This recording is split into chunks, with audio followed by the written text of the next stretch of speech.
नमस्कार मित्रांनो, स्वागत आहे तुमचं जॉब गुरु या आपल्या यूट्यूब चॅनलवर. जिल्हा न्यायालय पदभरती सिपाई हमाल पदांसाठी परीक्षा सुरू झालेल्या आहेत मित्रांनो. काल देखील आपण त्याच्यावरती व्हिडिओ पाहिला होता. आज 8 फेब्रुवारीला मित्रांनो शिफ्ट 1 आणि 2 मध्ये कुठले क्वेश्चन्स आलेले आहेत, पेपर कशा पद्धतीने गेलेला आहे, कुठले महत्त्वाचे टॉपिक्स तुम्ही करायला पाहिजेत येणाऱ्या 14 तारखेच्या परीक्षेपर्यंत, त्याविषयीची माहिती पाहणार आहोत. आणि मित्रांनो मेरिट कशा पद्धतीने लागेल, कसे पेपर जात आहेत तेही पाहणार आहोत.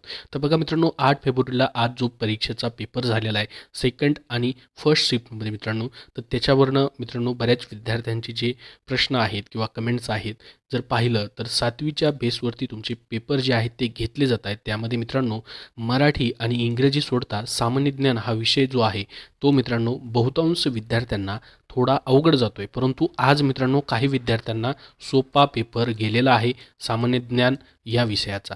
ठीक आहे. तर आज मित्रांनो मध्यम स्वरूपाचा पेपर गेलेला आहे आणि बहुतांश विद्यार्थ्यांना अवघडही गेलेला आहे आणि काही विद्यार्थ्यांना सोपाही गेलेला आहे. तर मेरिट कशा पद्धतीने लागेल मित्रांनो, तर बघा सोपी गोष्ट आहे मित्रांनो, जर सोपा पेपर गेलेला असेल म्हणजे त्या शिफ्टचा जरी सोपा पेपर गेलेला असेल तर तिथं नॉर्मलायझेशन होणार मित्रांनो. तर मार्कमध्ये थोडाफार इथंही फरक पडणार आहे.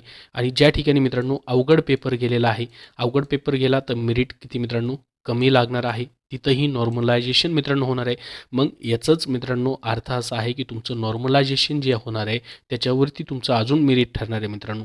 कारण की वेगवेगळ्या सत्रामध्ये त्यांनी पेपर तुमचे आयोजित केलेले आहेत. विविध सत्रांमध्ये या ठिकाणी मित्रांनो पेपर घेतल्यामुळे वेगवेगळ्या प्रश्नपत्रिका त्यांना काढावे लागतात. त्या प्रश्नपत्रिकांची काठिण्य पातळी समान राहत नाही. परंतु आत्ता सध्याचे जर पेपर पाहिले मित्रांनो तर बहुतांश विद्यार्थ्यांना पेपर अवघड गेलेले आहेत. लिपिकचे देखील आणि शिपाई हमाल पदाचे देखील. त्यातली त्यात सामान्य ज्ञान हा विषय मित्रांनो थोडासा अवघड जातोय. परंतु आज थोडेसे मित्रांनो बरेच विद्यार्थ्यांचे या ठिकाणी कमेंट्स आलेले आहेत की थोडासा सोपा पेपर गेलेला आहे, मध्यम स्वरूपाचा गेलेला आहे, काही जणांना अवघड गेलेला आहे. तर बघूयात मित्रांनो आपण पेपर झाल्यानंतर मेरिटवरती सेपरेट व्हिडिओ बनवून माहिती घेऊयात. परंतु नेमके आज कसे पेपर गेलेले आहेत 8 फेब्रुवारीला फर्स्ट आणि सेकंड शिफ्टचे, त्याच्यामध्ये काय प्रश्न आले होते. 30 प्रश्न 30 मार्कासाठी होते, ज्यामध्ये मराठी, इंग्रजी आणि सामान्य ज्ञान हे 3च विषय आहेत, संगणकाचा विषय नाही. तर बघूयात मराठीमध्ये मित्रांनो 5 ते 6 मार्काचे, इंग्रजीमध्ये देखील 5 मार्क किंवा मराठी 5 मार्क अशा पद्धतीने. आणि मित्रांनो या ठिकाणी सामान्य ज्ञानचे प्रश्न देखील आलेले होते. तर मराठीमध्ये जसं पाहिलं तर मित्रांनो समानार्थी शब्दावरती प्रश्न आलेला आहे. रयत याचा समानार्थी शब्द जसं की प्रजा, जनता हा होतो. शब्दसमूहावरती देखील प्रश्न आलेला आहे. मोजकेच बोलणारा, त्याला आपण मितभाषी असं म्हणतो मित्रांनो, त्याच्यावरतीही प्रश्न आलेला आहे. त्यानंतर पहा प्रयोगावरती प्रश्न आलेले होते मित्रांनो, कर्तरी आणि कर्मणी प्रयोग. त्यानंतर वाक्य पृथक्करण, ज्यामध्ये विधेय किंवा उद्देश ओळखणं याच्यावरती प्रश्न होता. जो प्रश्न होता मी पारिजातकाची फुले वेचली या अशा पद्धतीचा प्रश्न होता. नकारार्थी वाक्य करणे, रांजण भरलेला आहे याचं नकारार्थी वाक्य तुम्हाला पर्याय दिले होते, तिथे सिलेक्ट करण्यासाठी होता. वाक्यप्रचार, वाक्य रूपांतर, म्हणी, विरुद्धार्थी शब्द अशा पद्धतीने हे टॉपिक्स तुम्हाला रोज मित्रांनो हेच टॉपिक्स या करायचे आहेत, जेणेकरून तुम्हाला फायदा होईल. त्यानंतर इंग्रजीमध्ये पहा मित्रांनो, articles, correct the sentence, change the degree, tense, fill in the blank याच्यावरती प्रश्न तुम्हाला आलेले आहेत. आता सामान्य ज्ञान या विषयाचे आपण दोन्ही शिफ्टचे प्रश्न पाहणार आहोत. मराठी इंग्रजी दोन्ही शिफ्टमध्ये मित्रांनो अशाच पद्धतीने प्रश्न येत आहेत. त्यानंतर सामान्य ज्ञानमध्ये पहा पहिल्या शिफ्टमधले बघूयात आपण अगोदर. क्रीडा पुरस्कार याच्यावरती मित्रांनो बरेचसे प्रश्न आलेले आहेत, रोज याच्यावरती प्रश्न येत आहेत. त्यामुळे क्रीडावरती मित्रांनो तुम्हाला करायचं आहे. शेवटी व्हिडिओच्या शेवटी सांगणार आहे मी तुम्हाला कुठले टॉपिक्स करायचे आहेत, जेणेकरून तुम्हाला पुढं फायदा होईल. आणि रोजच्या रोज मित्रांनो शिफ्ट जे झालेले आहेत त्याचे तुम्हाला प्रश्न पाहायला भेटतील आणि कुठले टॉपिक्स तुम्हाला करायचे आहेत रोज तेही सांगणार आहे. बघा पहिला प्रश्न आहे, अर्जुन पुरस्कार प्राप्त झालेले सुशील कुमार कोणत्या खेळाशी संबंधित आहेत. तर मित्रांनो कुस्ती. बौद्ध धर्मातील महत्त्वाचा ग्रंथ कोणता, किंवा बौद्ध धर्माबद्दल मित्रांनो प्रश्न होता. परंतु पूर्ण प्रश्न आपल्याकडे नाही मित्रांनो, पूर्ण मेमरी बेस हे प्रश्न आहेत, पूर्ण प्रश्न जशास तसे नाही आहेत, लक्षात घ्या. तर बौद्ध धर्माबद्दल प्रश्न होता मित्रांनो.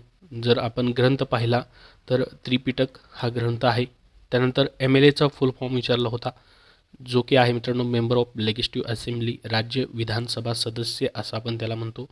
त्यानंतर सत्ताधारी पक्षात इतर पक्ष आल्यास त्याला काय म्हणतात, तर युती हा पर्याय होता त्या ठिकाणी. त्यानंतर मित्रांनो भगतसिंग यांनी कायदे मंडळ पार्लमेंटवरती बॉम्ब कधी फेकला होता, ते वर्ष तुम्हाला विचारलेलं होतं. तर 8 एप्रिल 1929 आहे मित्रांनो. त्यानंतर जीवनसत्वांवरती देखील प्रश्न आलेला आहे, व्हिटॅमिनवरती, ज्यामध्ये मित्रांनो डोळे चांगले राहण्यासाठी किंवा त्वचेचे आरोग्य चांगले ठेवण्यासाठी कोणते जीवनसत्व महत्त्वाचं आहे, तर अ जीवनसत्व हे महत्त्वाचं आहे. त्यानंतर पुढचा प्रश्न होता, इंग्रजांनी वखार कोणत्या नदीवरती बांधली किंवा इंग्रजांनी वखार कधी बांधली, कुठे बांधली, याच्याबद्दलचा प्रश्न आलेला होता मित्रांनो. संदर्भात अशा पद्धतीचा काहीतरी प्रश्न होता. त्यानंतर मौशिन रामवरती प्रश्न होता मित्रांनो. मौशिन राम हे कुठल्या टेकड्यांवरती आहे किंवा पावसासंदर्भातले पहा, सर्वात जास्त पाऊस इथं पडतो मित्रांनो भारतामध्ये, मौशिन राम या ठिकाणी. हेही लक्षात राहू द्या. याच्यावरतीही अजून दुसरा कसलाही फिरून प्रश्न येऊ शकतो. तर मेघालयच्या राज्यामध्ये मित्रांनो खासी हिल्स, खासी टेकड्या ज्या आहेत त्या ठिकाणी मित्रांनो मौशिन राम हे ठिकाण आहे. काय पर्याय होते ते माहिती नाहीत, परंतु मौसिन रामवरती प्रश्न होता. अर्जुन पुरस्कार 2023चा क्रिकेटमधला कोणाला भेटला, तर मोहम्मद शामी, याच्यावरतीही प्रश्न होता. पहिला क्रिकेट वर्ल्ड कप कोणत्या संघाने जिंकला, तर वेस्ट इंडिजने जिंकलेला आहे. वेदांवरती प्रश्न होता. त्यानंतर विज्ञानामध्ये मित्रांनो पेशींवरती प्रश्न होता. पेशी केंद्राचा शोध कोणी लावला, त्याच्यावरती प्रश्न होता. त्यानंतर पुढचा एक प्रश्न होता की आत्महत्या करणारे लोकसंख्याचे प्रमाण 3 नंबरला असणारे राज्य कोणते. बघा, आत्महत्या करणारे लोकसंख्येचे प्रमाण कोणत्या राज्यामध्ये जास्त आहे किंवा कमी आहे, असा प्रश्न किंवा या ठिकाणी जो प्रश्न विचारला गेला तो डायरेक्टली 3 नंबरला कोणतं राज्य आहे अशा पद्धतीचा प्रश्न विचारला गेला. थोडा अवघड प्रश्न आहे हा मित्रांनो. त्यानंतर पुढं पहा, द्रोणाचार्य पुरस्कारची सुरुवात कधी झाली, तर 1985 साली हाही प्रश्न होता. फुलपाखरू कोणत्या प्रकारात येते किंवा फुलपाखरावरती प्रश्न होता मित्रांनो. पूर्ण प्रश्न या ठिकाणी माहिती नाही, त्याच्यावरती प्रश्न होता. सेकंड शिफ्टमध्ये जर पाहिलं मित्रांनो तर रामायण कोणी लिहिले, त्यानंतर गीतू अॅना जोस हे कोणत्या खेळाशी संबंधित आहेत, तर इंडियन बास्केटबॉल प्लेयर आहेत मित्रांनो ही, त्याच्यावरतीही प्रश्न होता. बास्केटबॉलवरती अजून एक प्रश्न होता मित्रांनो, नियमावरती काहीतरी प्रश्न होता. त्यानंतर ऋग्वेदावरती एक प्रश्न होता. स्पॉन्जिला विज्ञानावरती प्रश्न होता. त्यानंतर रेल रोको आंदोलन 2023मध्ये कोणत्या राज्यात झाले, तर पंजाबमध्ये झालेला आहे, त्याच्यावरतीही प्रश्न होता. तर एवढेच प्रश्न भेटलेले मित्रांनो. आता थर्ड शिफ्ट, शेवटच्या शिफ्टचे कशा पद्धतीने प्रश्न येतात तेही तुम्हाला सांगितलं जाईल नेक्स्ट व्हिडिओमध्ये. त्यानंतर मित्रांनो आता याच्यामध्ये काय करायचे पहा, कुठल्या शिफ्टमधील महत्त्वाचे मुद्दे आहेत, हे जे 2 शिफ्ट झाले किंवा मागचे जे शिफ्ट झाले त्यामधून जर पाहिलं, इंग्रजी व मराठीबद्दल मित्रांनो तुम्ही थोडंसं जरी या ठिकाणी यूट्यूबवरचे व्हिडिओ जरी पाहिले, बेसिक इंग्रजी आणि मराठी जरी केलं या तुमच्या राहिलेल्या काळामध्ये 8 दिवसामध्ये असेल किंवा 2-3 दिवसामध्ये, तरी देखील तुमचे प्रश्न सुटू शकतात, असे सोपे प्रश्न येत आहेत. त्यानंतर सामान्य ज्ञानवरती मात्र मित्रांनो वरील जे घटक विचारले गेलेले ते वारंवार तुम्हाला करावं लागणार आहे, जसं की क्रीडा 2023मधील क्रीडा पुरस्कार असतील किंवा क्रीडा खेळासंदर्भातील प्लेयर्स असतील त्याच्याबद्दल मित्रांनो. त्याचबरोबर वेदांवरती किंवा धर्मग्रंथ जे आहेत त्याच्याबद्दल मित्रांनो, आणि विज्ञानाबद्दल मित्रांनो पेशी असतील, याच्यावरती प्रश्न येत आहेत. तर पुरस्कारांबद्दल जास्त करून मित्रांनो तुम्हाला या ठिकाणी करायचे. आता सामान्य ज्ञान असा विषय मित्रांनो, काहीही विचारलं जाऊ शकतं, कुठलाही प्रश्न विचारला जाऊ शकतो, काहीच सांगता येत नाही मित्रांनो. त्याच्यामुळं सामान्य ज्ञानमध्ये थोडंसं अवघड प्रश्न वाटत आहेत, अवघड प्रश्न येत आहेत मित्रांनो. वाचलेल्यापैकी बरेचसे ओळखीचे प्रश्न दिसत नाही आहेत. तर मराठी आणि इंग्रजी मात्र सोपं आहे, ते तरी तुम्ही हातचे मार्क जे आहेत तुमचे मित्रांनो मी जाऊन देऊ नका. हे सांगितलेले टॉपिक्स तुम्ही मराठी इंग्रजीचे तुम्ही वारंवार त्याची रिव्हिजन करा, त्याच्यामध्ये तुमचे मार्क्स मिळून जातील. आणि त्याच्यामध्ये मार्क्स भेटले तुम्हाला मराठी इंग्रजीमध्ये, तर समजायचं की तुमचं मित्रांनो या ठिकाणी पुढं तुम्ही पुढच्या स्टेपला जाणार. कारण की सामान्य ज्ञान हा सर्वांसाठीच अवघड जातो आहे मित्रांनो. GS सर्वांसाठीच अवघड जातो आहे, म्हणजे तिथे सर्वांनाच कमी मार्क्स पडणार, हेही लक्षात राहू द्या. तर अशा पद्धतीने मित्रांनो आजच्या 2 शिफ्टचं तुम्हाला काही जे मेमरी बेस प्रश्न आहेत थोडेसेच सांगितलेले आहेत, पूर्ण प्रश्न नाहीत, आणि फक्त टॉपिक सांगितले, त्या प्रश्नाचे पूर्ण प्रश्नही भेटलेले नाहीत. जर थर्ड शिफ्टचे भेटले तर तुम्हाला नक्की व्हिडिओ बनवून अजून माहिती दिली जाईल. याबद्दल अजून तुमचे काय प्रश्न असतील तर कमेंटमध्ये नक्की विचारा.